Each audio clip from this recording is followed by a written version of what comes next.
gane su kake da ba kya da wani problem inda kika yi soyayya da ni su duk wani matsala ta karatu ba za ki fuskance ta ba kin gane a su kada ki damu da komai na ji amma da Allah kai hakuri shi ga mu la la la la la la la la mai farin jini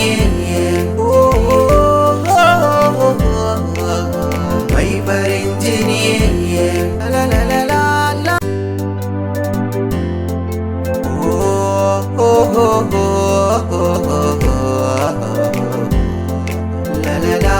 la la la la la la mai farin jini ko a cikin dubu daban za ka gan shi mai farin jini tafiyar sama daban shi abin shi mai farin jini ko a tarayya daban za ka gan Allah ya sa rayin ta ma ya shiga amin da mai farin jini numban bai shiga ba wallahi yanzu numban ta ya kasa shiga ba to ko tana kan hanya ne inda take ba network so kila assalamu alaikum wa alaikum assalam sannu ku fa yawa sannu amma da gani ku baki ne ko gaskiya mu baki ne of course ai alamu ma sun nuna hakan to da farko ku dai godiya ga Allah wannan damar da kuka samu gaskiya ba kowace mace ke samun ta ba a cikin school din nan. Saboda ni din nan da kuke gani na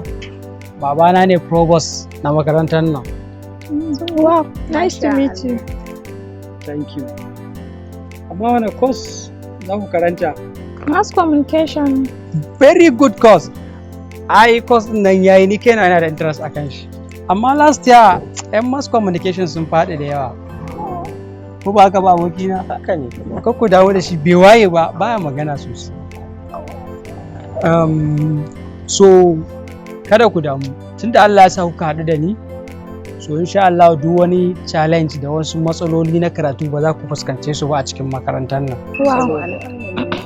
yawa zan ma iya karɓar document naku zan ba dadi na kai no need ma a ce ku rika attending lecture anyhow mana kawai da an yi kawai za ku yi fason cuci mana ko ba ga ba abokina ka ku da mun bai waye ba baya magana sosai kun gane duk abin da muke so a yi a makarantar nan shi ake yi idan muka so mace ta faɗi za ta faɗi idan muka so mace ta ci za ta ci saboda haka ku kwantar da hankalinku ku dai ku yi ladabi da kuma biyayya akan ra'ayina sannan kuma kada ku watsa min ƙasa a ɓangaren soyayya ko ba ga ba abokina ba ku damu da shi bai waye ba abin da zai faru ba dan cin amana ba kun gane dan abin nan so gaskiya kun yi mu so amma ba dan kada in ci amana ba da ku duka biyu zan haɗe sai in soyayya da ku so amma tun da abin biyu ne ga kuma abokina so ni kawai irin ke ɗin bari kikin su ba wani abu ne ba ke kin ga shi sai ki je wurin shi sai ku abin sasanta ko ba ka abokina ni ina da Habiba fa mutum yana ka manta da wata Habiba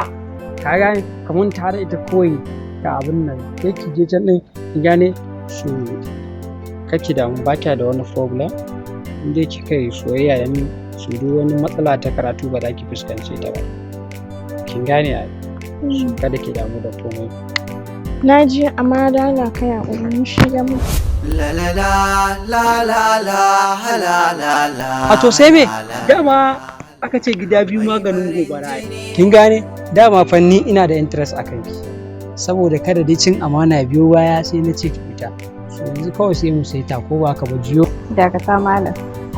kana ji ni ma ina da ra'ayi dan haka kamar yanda ka ji ni ba kai nake so ba shi nake so mai farin jini bai waye ba fa a haka muke ni fa na ga muka karatu ne fa a gabana fa ni ba za a yi wannan abin da ni ba kaga tafiya kai dan provost din za ku bari Wai kai baka san cewa mun san asalinka ba ko? Ba babanka bane yake sai da gwanjo a kasuwan bacci? Bala'i wallahi kuma ni ne.